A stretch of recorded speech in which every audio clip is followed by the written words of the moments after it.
Bismillahirrahmanirrahim. Assalamualaikum warahmatullahi wabarakatuh. Perkenalkan, kami dari kelompok 4. Di sini kami akan menjelaskan materi mengenai integrasi Islam dan ilmu pengetahuan.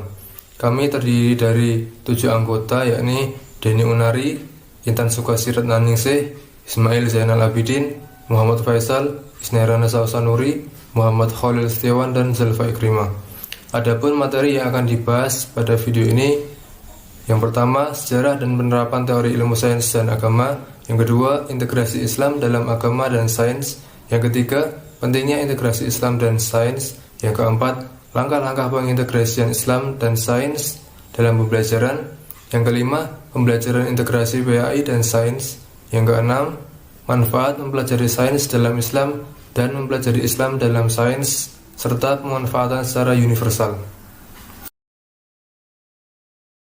Sejarah perkembangan ilmu pengetahuan oleh para ilmuwan Islam sudah dimulai sejak Khalifahan Bani Umayyah dan Bani Abbasiyah. Ilmuwan Muslim yang berperan antara lain ada Al-Kindi, berasal dari Persia, yang bekerja pada istana Khalifah Al-Ma'mun, Ar-Razi di istana Sultan Muhammad, Ibnu Haisam sebagai Qaustul Hakim, dan Ibnu Sina sebagai dokter pribadi.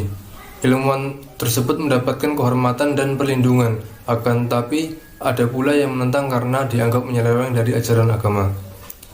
Setiap pertumbuhan dan perkembangan ilmu pengetahuan sains memiliki ciri yang berbeda-beda. Zaman Yunani kuno, abad 7 sampai dengan 2 sebelum Masehi, merupakan zaman keemasan ilmu pengetahuan modern dan filsafat. Zaman ini melahirkan tokoh-tokoh seperti Thales, Pythagoras, Socrates, Demokritos, dan sebagainya. Di zaman pertengahan, abad sampai 2 sampai 14 Masehi, pada zaman ini banyak muncul ilmuwan Islam dalam berbagai bidang. Zaman Renaissance 14-17 Masehi dikenal sebagai zaman kebangkitan sains. Pandangan masyarakat pra-Islam tetap mempercayai Allah sebagai Tuhan, tetapi menjadikan berhala sebagai media perantara dan mengibaratkan sebagai orang soleh. Agama menurut mereka adalah sistem keyakinan. Ada pula yang mengartikan konsep agama sebagai hutang piutang manusia dengan Allah dalam seluruh aspek kehidupan. Konsep tersebut memiliki 4 makna, yakni keberhutangan, ketundukan, kekuatan hukum, dan kecenderungan alamah. Penerapan teori pada kasus ini salah satunya pada teori Big Bang, yakni alam semesta berasal dari kesatuan bola panas yang meledak menjadi bagian-bagian saat ini. Penelitian yang dilakukan oleh Muslim urutannya sama, yang membedakan adalah pencarian hasil dan hasil akhirnya. Pada kasus teori Big Bang tersebut, Islam berasal dari keimanan terhadap wahyu yang menjadi penguat landasan iman kepada Tuhan, sedangkan sekuler berawal dari penyataan filsafat dan berorientasi pada bidang ilmuwan saja. Integrasi Islam dalam agama dan sains. Pandangan Islam mengenai sains sangatlah terbuka, di mana Islam merupakan agama yang menganjurkan umatnya untuk memberikan segala kemampuannya dalam berpikir tentang alam semesta ini. Ketika dalam pandangan manusia tidak bisa mengintegrasikan antara ilmu pengetahuan dan sains, maka orang tersebut tidak akan maju. Ketika hanya salah satu aspek yang maju, maka akan terjadi ketidakseimbangan. Misalnya, ketika ilmu pengetahuan tinggi namun agama rendah, maka tujuan yang akan dicapai itu tidak ada karena agama tidak berperan sebagai pengendali atau pengontrol. Lain halnya apabila ilmu pengetahuan yang tinggi disertai dengan agama yang tinggi, maka tujuan tersebut akan tercapai. Selanjutnya, apabila agama tinggi namun tidak memiliki ilmu pengetahuan, maka orang tersebut tidak bisa membuktikan karya-karya ilmiah mengenai fenomena tersebut. Maka dari itu, antara ilmu pengetahuan dan agama merupakan satu kesatuan, di mana kedua unsur tersebut sangat penting untuk mencapai suatu kebenaran yang baik dan tepat. Keduanya memiliki hubungan di mana berintegrasi pada perilaku, moral, etika, dan kemasyarakatan. Oke, selanjutnya yaitu poin nomor 3, yaitu pentingnya integrasi Islam dan sains.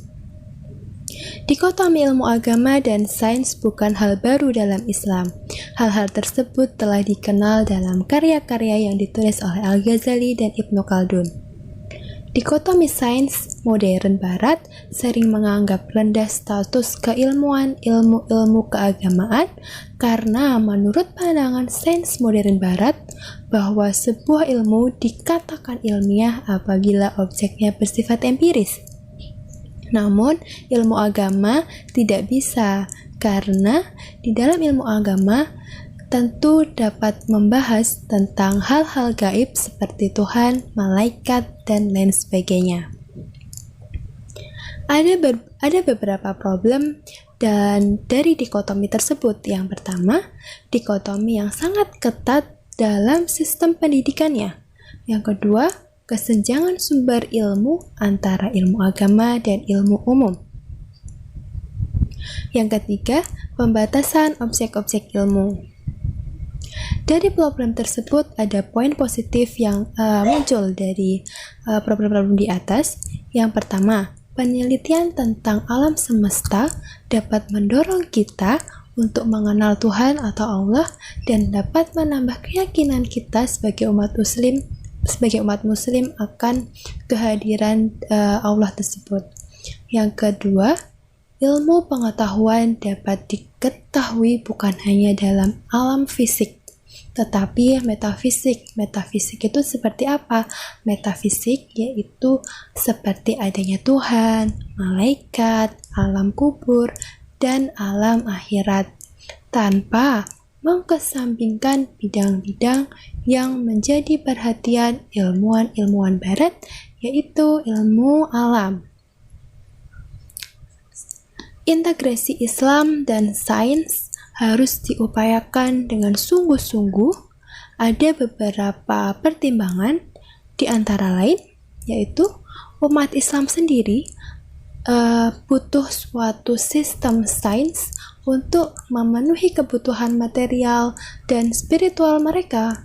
Yang kedua, umat Islam yang tinggal di wilayah geografis dan memiliki kebudayaan yang sangat beragam, maka sains barat diciptakan untuk memenuhi kebutuhan masyarakat-masyarakat itu.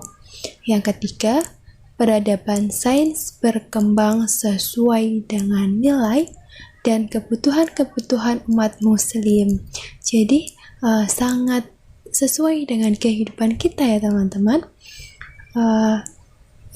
Ilmu agama dan ilmu sains memang tidak bisa dipisahkan karena mereka memiliki keterkaitan dan ada di dalam Al-Quran tentang alam semesta, dan masih banyak yang kita dapatkan dari Al-Quran mengenai ini.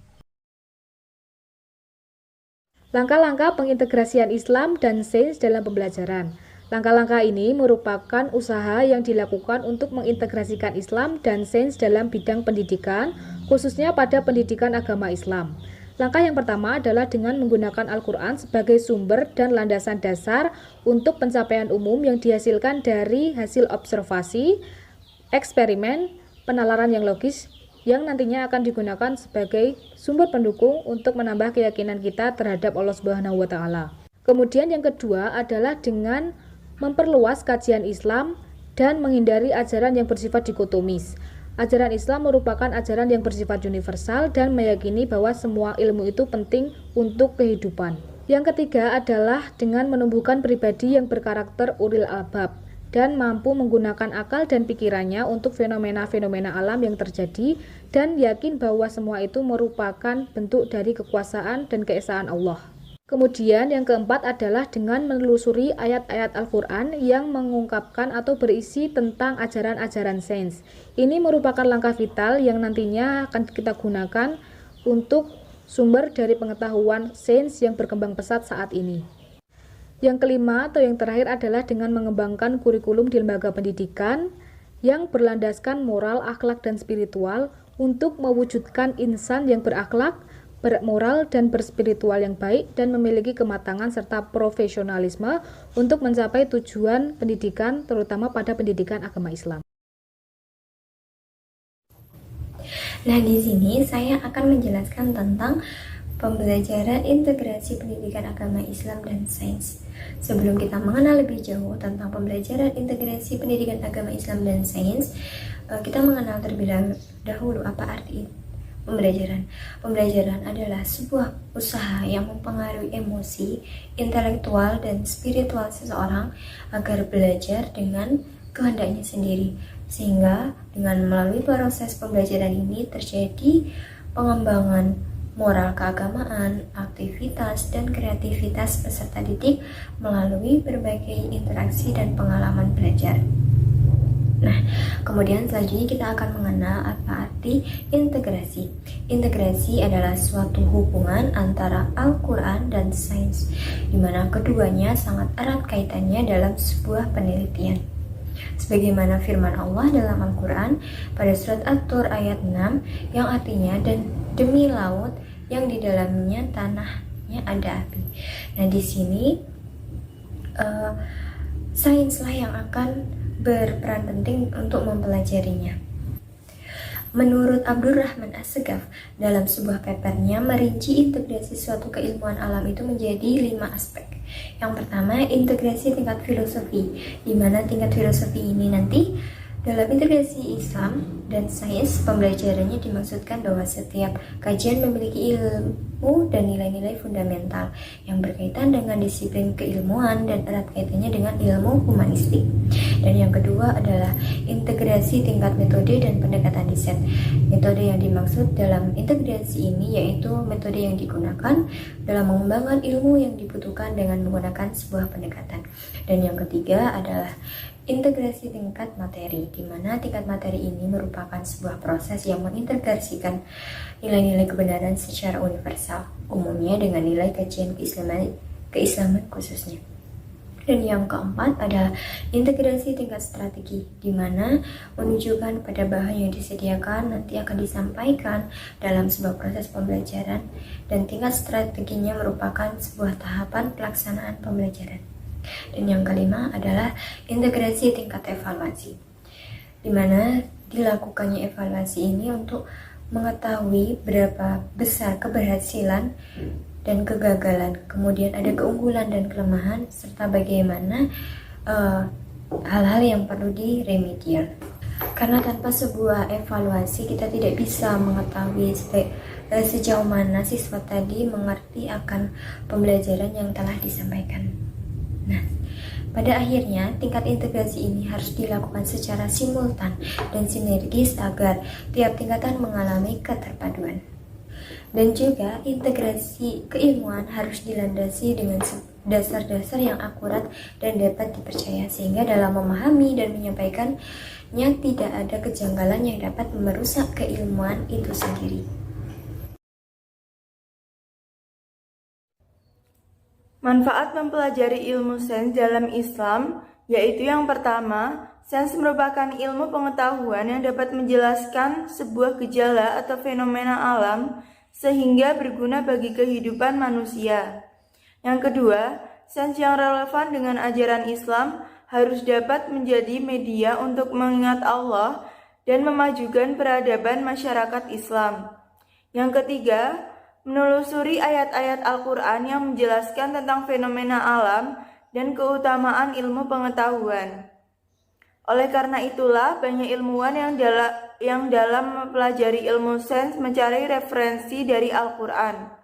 Yang keempat, mempelajari ilmu sains akan berarti mempelajari dan mengenal dekat cara kerja Tuhan di alam semesta. Dengan demikian, penelitian tentang alam dapat mendorong kita untuk mengenal Tuhan dan menambah keyakinan terhadapnya. Secara universal, manfaat mempelajari ilmu sains berguna agar kita bisa mengetahui segala hal mengenai lingkungan hidup yang berhubungan dengan alam. Adapun beberapa manfaatnya yaitu, yang pertama menimbulkan rasa ingin tahu terhadap kondisi lingkungan alam, yang kedua memberikan wawasan akan konsep alam yang berguna dalam kehidupan sehari-hari. Yang ketiga, ikut menjaga, merawat, mengelola, dan melestarikan alam. Yang keempat, mempunyai kemampuan untuk mengembangkan ide-ide mengenai lingkungan alam di sekitar. Yang kelima, konsep yang ada di dalam ilmu pengetahuan alam atau ilmu sains berguna untuk menjelaskan berbagai peristiwa-peristiwa alam dan menemukan cara untuk memecahkan permasalahan yang ada. Yang keenam, membangun rasa cinta terhadap alam yang telah diciptakan oleh Allah SWT. Yang ketujuh, menyadari pentingnya peran alam dalam kehidupan sehari-hari. Yang kedelapan, dapat memberikan pengetahuan tentang teknologi dan dampak serta hubungan dengan kehidupan manusia sehari-hari. Yang kesembilan, memberikan pengetahuan untuk mengetahui perkembangan makhluk hidup dari zaman ke zaman. Yang kesepuluh, memberikan pengetahuan tentang perkembangan proses penciptaan alam semesta hingga seperti saat ini. Yang kesebelas, membantu manusia dalam pengembangan iptek. Kesimpulan dari beberapa slide yang telah dijelaskan dari kelompok kami, di antaranya yang pertama, yaitu agama memiliki metafisik yang sama, sehingga hubungan integrasi antara pengetahuan yang dalam hal ini lebih dikhususkan kepada sains atau pendidikan biologi, hubungannya dengan agama yaitu saling memiliki keterkaitan. Hal ini dikarenakan dari awal mula agama yang diwahyukan dari Allah melalui malaikat Jibril kepada nabinya, sehingga muncullah Al-Quran dan dikuatkan dengan As-Sunnah. Maka dari itu dapat kita simpulkan bahwa agama merupakan hal dasar yang menjadi perintah ataupun seruan dalam memiliki pengetahuan yang dari awal tadi telah dijelaskan adanya wahyu yang pertama yang diperintahkan untuk manusia untuk memiliki jiwa membaca ataupun hal ini yang berkaitan dengan pengetahuan. Beberapa kesimpulan di atas dapat disimpulkan bahwa integrasi antara agama dan pengetahuan, di sini agama menjadi hal dasar yang harus dimiliki karena dalam memperdalam agama diharapkan siswa dapat memiliki keimanan sekaligus pengetahuan yang dapat dikembangkan melalui Islam sendiri, melalui Al-Quran dan As-Sunnah. Berikut daftar pustaka yang kelompok kami gunakan. Sekian dari kelompok kami. Atas kekurangan dan kelemahan penjelasan kami, ucapkan mohon maaf. Wassalamualaikum warahmatullahi wabarakatuh.